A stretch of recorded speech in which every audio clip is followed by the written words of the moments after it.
3 години истинският глас. 3 години радио ОРВИ.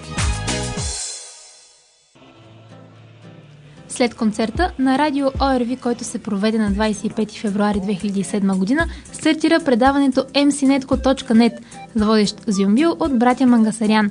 То се излучваше от град София в продължение на 3 месеца. Последва конкурса Мис Владиславово, на който радио ОРВИ беше медиен партньор и като такъв излучи своята лична фаворитка от участничките. Тя грабна титулата Мис Радио ОРВИ. Като представител на младежката медия на България, Борис Даракчиев беше част от журито на конкурса. Лятната програма на ОРВИ "Свободна музика за свободни хора" ви представи некомерциална музика, разпространявана в интернет. Успешно бе и партньорството ни в проекта "Не искам сиво, искам красиво", чието цели бяха предотвратяването на вандалските прояви и съпричастност към нуждата от организиран живот в квартал Владислав Варненчик. Проект "Ученическо радио" е уникален по рода си. Той обединява 5 варненски училища в една обща радиопрограма. Предаванията звучат едновременно в 5-те училища. Проектът стартира на 24 септември с медийната подкрепа на радио Варна, телевизия Варна, вестник Народно дело и младежкото радио ОРВИ, подкрепени от Община Варна и Държавната агенция за младежта и спорта. Петия международен фестивал за вокално изкуство "Морски звездички" бе излучен по радио ОРВИ. През изминалата година екипът ни се разрастваше. В ефира зазвучаха много нови продукции. Предаването за хип-хоп музика "Жега" се открои с интересните си гости и интервюта. То е единственото, което се излъчва директно и в Радио Микс, град Плевен. Ново и интересно е единственото спортно предаване в интернет медиа – Хронометър, което обръща внимание и на не толкова популярните спортове в България. По случай 3-я рожден ден на радио ОРВИ си обещаваме, че ще продължаваме в същия дух, да ви забавляваме и да бъдем заедно, както до сега.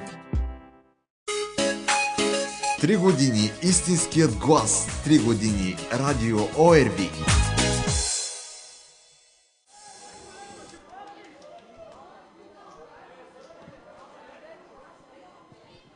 Те микрофони не мога да видя откъде се включват никога.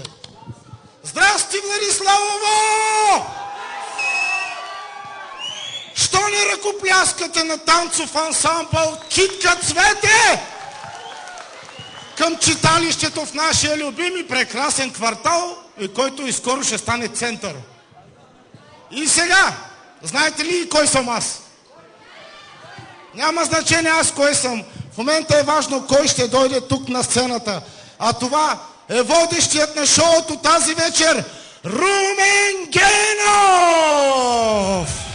Добър вечер, приятели! Добър вечер и добре дошли! Много се радвам на този мой колега, който миналата година имаше уникалния шанс да ви забавлява. Ще кажем ли заедно всички честит рожден ден на младежкото радио ОРВИ? Нека с аплодисменти да поздравим всички от младежкото радио ОРВИ. Всички да ви чуя хубаво. Благодаря ви. Невероятно сте. Трябва да ви призная, че съм изключително щастлив, че тази вечер съм тук, в квартал Владиславово. Още малко аплодисменти ще моля в началото. Те са за нашите любезни домакини от Народно читалище Славейков. Нека да ги аплодираме, да им благодарим за гостоприемството. Не ви виждам, защото прожекторите ми светят достатъчно силно, но съм сигурен, че салата вече е пълна. Уважаеми приятели, имам удоволствието да работя с една част от екипа на това младежко радио ОРВИ. По търлици се измъква миналогодишния водещ. Благодаря му за прекрасното представяне. Ще ми се да кажа само няколко думи в началото, преди да преминем към неофициалната музикално-забавната програма. Организатори на това прекрасно шоу, което се прави за втора поредна година, са младежко радио ОРВИ. Тук моля за аплодисменти. Народно читалище Славейков, квартал Владиславово.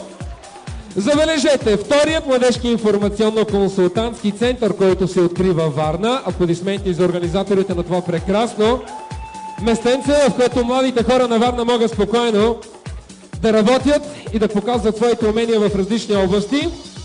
Аплодисменти за литературен клуб Касталия. Малко повече аплодисменти, който е към детски комплекс Варна и EMA Records, като медийни партньори на това прекрасно шоу тази вечер, което ни предстои са телевизия Варна и вестник Народно дело.